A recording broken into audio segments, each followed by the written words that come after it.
चीनी के दाम क्यों छू रहे आसमान? क्या वाकई में गन्ने की कमी है या कुछ और? अब मैं आपको महंगाई का पूरा गणित बताने जा रही हूं और ये भी कहा गया है कि चीनी की कोई भी कमी नहीं है। सब कुछ आपको इस वीडियो में बताएंगे। नमस्कार, मैं हूं आपके साथ आयुषी गुप्ता।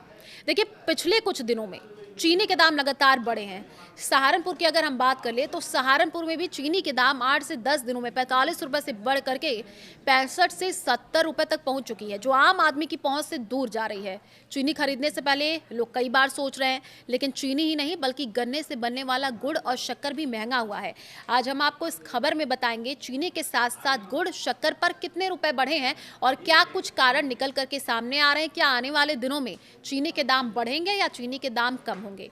देखिए, सहारनपुर की बेहट विधानसभा के गांव कोथड़ी बहलोलपुर के रहने वाले संजय चौहान, जो कि सहारनपुर में सबसे ज्यादा गुड़ और शक्कर का उत्पादन करते हैं, उन्होंने ये बताया है कि लंबे समय से किसानों की ये मांग देखी जा रही थी कि किसान अपने गन्ने को काट करके मिलों में डाल देता है और मिलों में साल साल भर तक उनका पैसा रुका रहता है। इसलिए किसानों ने गन्ने की खेती को करना कम कर दिया।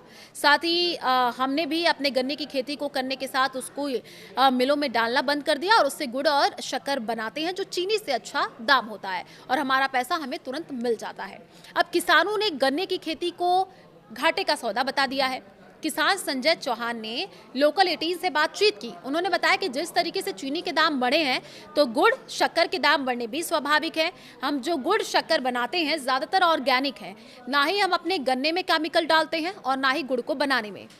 पहले हमारे शक्कर का रेट 120 रुपए प्रति किलो और गुड़ का रेट 140 प्रति किलो रुपए था, जो कि अब बढ़ करके 150 और 170 रुपए हो चुका है।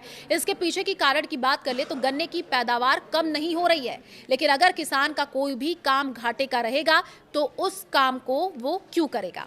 अब चीनी मिली अगर अब बात कर ले, देखिए, चीनी मिल जल्दी नहीं करते हैं पेमेंट। अब जानकारी ये भी है, संजय चौहान ने ये बता दिया कि जैसे चीनी मिल है, वो किसान को समय पर पेमेंट नहीं करते हैं। एक साल चीनी मिल पर पैसे रहता है और दूसरे साल भी वो उसको रोक लेता है। तो 2 साल तक जब किसान का पैसा चीनी मिल पर रुका रहेगा तो ऐसी फसल क्यों करेगा। किसान के अपने बहुत खर्चे होते हैं, इसलिए अब किसान दूसरी फसलों की ओर डाइवर्ट हो रहा है। हम लोगों ने पिछले 8 साल पहले ही चीनी मिलों में गन्ना डालना बंद कर दिया था। इस तरीके के रिएक्शन आए हैं। उन्होंने कहा कि अब हम उस गन्ने से गुड़ शक्कर तैयार करते हैं, उसमें हमें किसी प्रकार का नुकसान नहीं होता, तो हमें ऑर्डर ज़्यादा मिलते हैं और हमें पैसा साथ के साथ मिल जाता है। लेकिन अगर ऐसे ही चलता रहा तो आने वाले त्योहारों में चीनी के साथ साथ गुड़ शक्कर के दाम भी बढ़ सकते हैं। अगर चीनी के इसी तरीके से दाम रहेंगे तो हमें उम्मीद है कि अगले साल सरकार गन्ने का दाम भी बढ़ाएगी। ये कहा गया है जो लोकलाइट्स हैं, जब उनसे बात किया गया।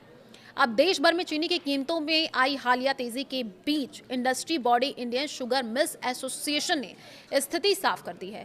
आईसीएमए ने सोमवार को कहा है कि देश में चीनी की कमी नहीं है। आने वाले दिनों में खुदरा बाजारों में कीमतें कम होने की उम्मीद है। पिछले एक महीने में चीनी 20% से ज्यादा महंगी होकर के 56 से 60 रुपए प्रति किलो हो गई। इसके बाद सरकार ने राहत देने के लिए ड्यूटी फ्री इंपोर्ट को मंजूरी दी थी। अब 10 lakh ton duty free import को मंजूरी मिली है। खुदरा और थोक बाजारों में चीनी के दाम 56 से 60 प्रति किलो पहुंचने के बाद केंद्र सरकार ने 20 अगस्त को बड़ा फैसला लिया था। सरकार ने 10 लाख टन रॉ शुगर के बिना किसी सीमा शुल्क आयात की अनुमति दी है, ताकि बाजार में सप्लाई बढ़ा करके कीमतों पर काबू पाया जा सके। National federation of cooperative sugar factories ने भी घरेलू सप्लाई को पर्याप्त बताया। एनएफसीएसएफ के अध्यक्ष प्रकाश नाइकनवर ने ये कहा है कि फेडरेशन ने 2025-26 सीजन के लिए अपने नेट शुगर प्रोडक्शन के अनुमान को 2.79 करोड़ टन पर बरकरार रखा है। इसमें से करीब 24 लाख टन चीनी एथेनॉल उत्पादन के लिए डाइवर्ट की गई। भारत में हर साल इस तरीके से जानकारी मिली तो अभी चीनी के दाम को लेकर के देखिए स्थिति साफ हो चुकी है और इस पर जो रिएक्शन आया है वो भी मैं आपको बता दूं। क्या कहा गया है, देश में चीनी की कमी नहीं है और जल्द ही जो कीमतें हैं वो घटेंगी। आईसीएमए बोला है कि त्योहारों के लिए पर्याप्त स्टॉक है। सरकार ने 10 लाख टन इंपोर्ट को मंजूरी दी थी। तो चलिए, हमारे इस खास पॉडकास्ट में इतना ही। और चीनी को लेकर के आप क्या सोचते हैं, जिस तरीके से दाम बढ़े हैं, आपकी क्या सोच है उसको लेकर के आप कमेंट बॉक्स में अपनी जो प्रतिक्रिया है वो लिख सकते हैं।